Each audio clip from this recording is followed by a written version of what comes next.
All right. Now, on to the next topic. This report actually came before us because some councillors approached you. We had concerns about some of the companies out there taking animals away from where they live and sleep to birthday parties, to schools, to petting farms. Is that really, that was the reason this report came forward in the beginning, is that correct? Yes, through you, Madam Speaker. We were concerned about the proliferating of prohibited animals and exotic animals in particular being used in birthday parties and other quote-unquote educational circumstances that were questionably not educational. And do you feel that the report before us today will alleviate that concern where in the media we've seen animals lying on concrete floors with no water or food or shelter? You feel that this report will protect those animals being taken away from their home to be exhibited and handled by people who don't necessarily know how to handle them properly? Yes, through you, Madam Speaker. This was a continuation of a report we did earlier. We did undertake consultation with the companies that do these mobile live animal shows, as well as others, and this report would prohibit that type of activity with prohibited animals being used for that purpose. Non-prohibited animals could still be used for educational purposes into the schools and whatnot, but not prohibited animals. And that's what the intention of this report is. My last question. Last question. You agree that the date to sort of stop this from happening is now January 1st of 2018 rather than July 1st of this year, because that allows the companies who have already done programming to stop their programming? Yes, through you, Madam Speaker. When this report first came forward, we had moved it to January because we had heard from some of the operators and, reputable operators that they had schools and whatnot booked in the early fall. So we felt January 1 was a reasonable amount of time for them to make amendments to their programming. Thank you. Councillor de Bearmaker to speak. Thank you, Madam Speaker. And I'm wondering if the clerks could put up my motions. I just have two amendments to the staff report, which I'll be supporting, of course, the staff report and these two amendments. One which is allows Earth Rangers to continue using their existing skunk, pine marten, armadillo, and porcupine for educational purposes in the City of Toronto until January 1st, 2021, and we were going to say or until they die, whichever is first, but we just thought we would leave that out. So this just allows the Earth Rangers to close down their show over time. They're happy to do it. They're willing to do it. They understand the changing values of society, and they have these animals. They're very specialized animals, so they've asked for a small extension. As well, the Toronto Zoo, we're making I'll call it a technical amendment to say Toronto Zoo animals instead of Toronto Zoo premises, which allows the Toronto Zoo to take some of their animals, like rattlesnakes, down to the hospital for sick children, out to the airport, out to the police training facilities to show them what rattlesnakes look like, because apparently that's one of the things they have to do. And the second motion just ask staff to report back in the first quarter of 2018 on what's called the advantages and merits of a positive list for the regulation of animals, and that's primarily because unfortunately nowadays we're finding with the internet, anybody anywhere with a computer and with a Visa card can purchase about any organism they want on this planet on the internet and get it shipped through Canada Post or a courier company. And so we're asking staff to look at the possibility of a positive list which says before you import any type of exotic animal into this city, you have to make sure that you're properly qualified and there's an ability to take care of it and it does not pose a threat like other invasive species do into the local natural ecosystem. So with that, Madam Speaker, I would urge my colleagues to support the staff recommendations in these two amendments. Although we are having a bit of fun with chickens, the prohibited animal list is here for a reason, and it's because we have to protect our neighbors, sometimes from themselves, or our neighbors from another neighbor who wants to bring in a baby tiger, for example, that we've had in the city in the last year, where somebody thinks it's cute and fun to bring in all sorts of animals, and again, it literally puts people in harm's way. Those animals are not taken care of properly, and when you get into the smaller ones, I will call them, we have these fly-by-night organizations that are handling animals and creatures they should not be handling. They are putting children at risk, they are putting the public at risk, and they're actually putting those animals at risk too. And in the end, it's the city animal services that has to clean up the mess. So I'm just urging people to support the staff report and these amendments. Thank you. Thank you. We do have 2 questions for you. Councillor Doucette, clarification of the motion. Thank you very much, Madam Speaker. Councillor, your second motion, B, asking for a positive list. Does the province not have a positive? I seem to remember someone has a positive list. To my knowledge, no.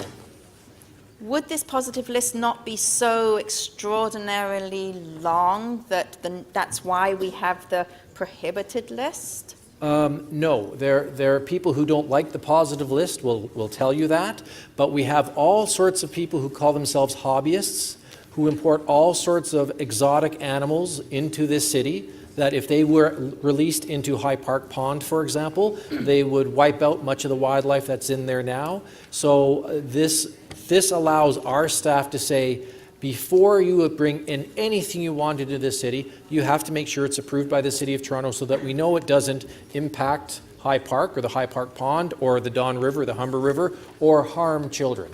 So you're not asking them to get rid of a list they've got now, you're asking them to add a positive list? What we're asking them to do is report back in 2018 on the creation of a positive list, which is sort of the flip side of a negative list. Right now we have a negative list saying you can't have, for example, a penguin. However, there are other types of penguins that you could import into this city, and we would say, oops, we didn't prohibit it, and therefore you're allowed to have it. So alligators, reptiles, fish, there are a lot of species that again, we don't want released into our local ponds and our streams. Thank you very much.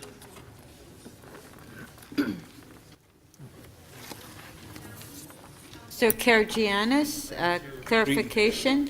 Through you to my colleague, Deputy Mayor De Beermaker.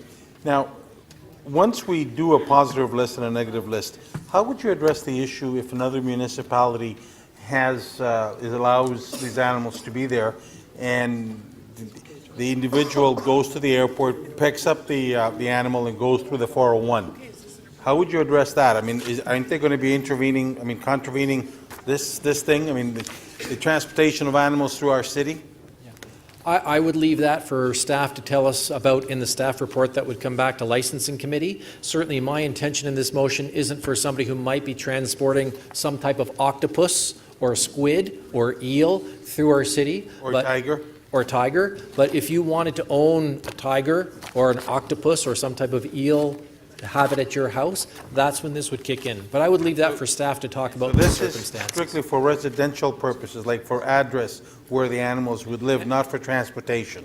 That's correct, and commercial premises as well. So if somebody was, let's say, to transport something through the city, according to this, and for a show. That's fine. Yep. So these people can have the animals outside the city, bring them into our schools, show the children, then transport back. No, they're already prohibited from those educational shows, if you will. Well, I don't see anything that you state in here. I mean, No, there's 2 separate things, Councillor Karygiannis. One is about the, quote, educational shows, which the staff don't support and recommended against. That's one thing, is the educational shows. The other one is just you or I keeping animals because we want to or because we're hobbyists. So the prohibited list or a positive list tells you what you can or can't keep, not about what you can or can't show. have you spoken to any any educators about a positive or a negative list? Oh, yes, yes. And can you expand a little bit more? How many educators you've spoken to? How many teachers? How many principals? Or you just took it from staff? No, I've taken it from staff, people who work at the Toronto Zoo, at Zoo Check Canada, at the animal. Have you spoken to? Pardon me? How many teachers have you spoken to arrive at this situation, or principals? I haven't talked to any teachers about this issue. Would you be surprised if I were to tell you that none of the teachers were consulted? Yeah, I think we, through you, Madam Chair, I think we had this discussion at the licensing committee. We asked our executive director if she was satisfied with the level of public consultation. They did, in fact, get formal responses, if I'm trying to look over that way, from the Toronto School Board and I think from the Catholic School Board, but I think for sure the Toronto Public School Board. So educational representatives were there and they supported the staff recommendations. Thank you. Thank you. Councillor Ford, clarification of the motion. Thank you, through you, Madam Speaker, to my colleague. So my question, Councillor, is on your first motion on the amendment. Yes. So this is for Earth Rangers for educational purposes. My office have received some complaints from other organizations who have wanted this bylaw extended. Staff have said that they would not recommend that. So my question to you is that, is this staff recommended? And what is the difference between Earth Rangers and any other, why are we giving Earth Rangers an exemption here? Certainly, through you, Madam Speaker.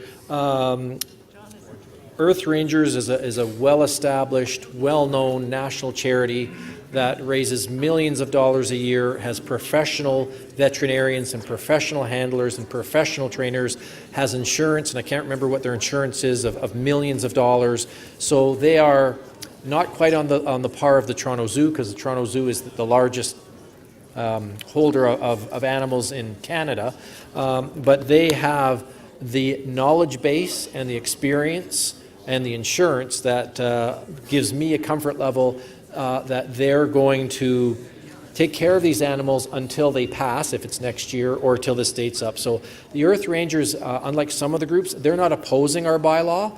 All they asked was for more time because they have these very specialized creatures and they're going to sort of retire them. And once they're retired, nothing goes back in.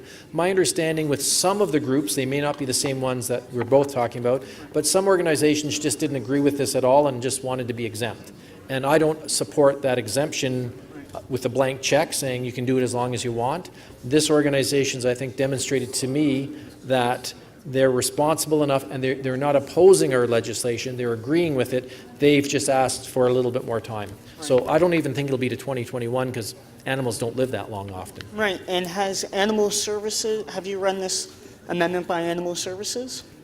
Yes, I did it in cooperation with Animal Services staff. I don't want to put words in their mouth. I think they didn't support specifically Earth Rangers because they said again, well, if we as staff pick one and not the other, it's very difficult for us as staff to do that. So it would be more of a council decision. And if you as one of our animal advocates thinks that's reasonable, then you can move it and we're comfortable if you adopt it as council. Thank you. All right. So, Councillor Doucette. Thank you, Madam Speaker. I won't be very long. I just want to remind people actually why we started this report. As you heard when I was asking questions, we started this report because several councillors were concerned how animals were being treated. I have a photograph here which I was going to put up, but I'm not going to do that because I find it very upsetting, this photograph I have. And I'm sure last year, year before, many of us saw this kangaroo lying on a concrete floor, panting, no water in sight. That's what got some of us councillors saying, we have to protect these animals. They can't speak for themselves, but they are being removed from where they live, put in a vehicle, probably in a cage, put in a vehicle and taken to a place they're unfamiliar with.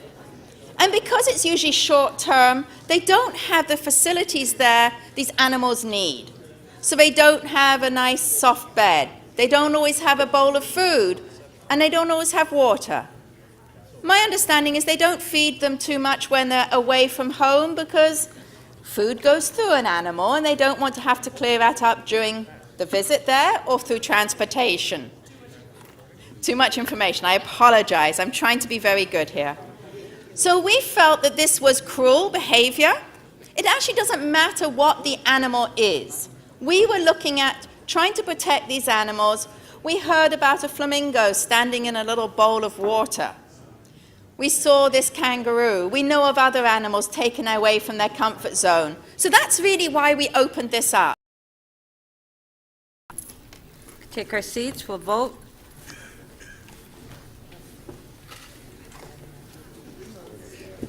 Our first motion is 2A by Councillor De Beermaker. Recorded vote. No, Jay, you vote for it. What is it you want to separate? Vote on C and then vote on D. Okay, on C, recorded vote. I have to walk slowly because Maria's following.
Section 1C of Motion 2A carries 29 to 6.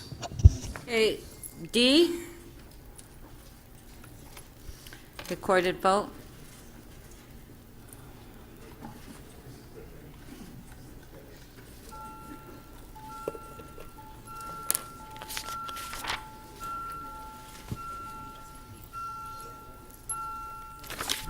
Councillor Perruzza, please. Councillor Layton.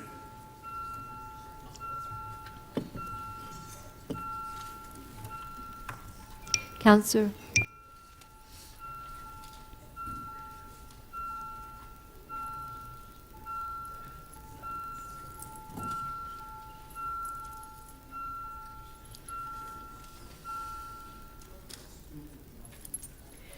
Part 1D of Motion 2A carries unanimously 36 in favor.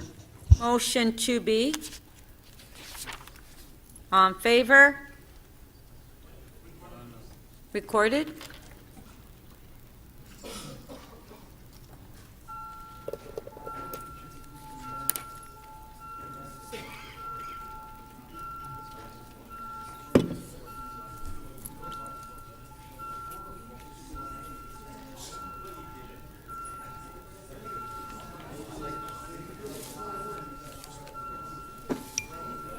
Counselor Ford, please. Counselor Cole. Councillor Perruzza, please.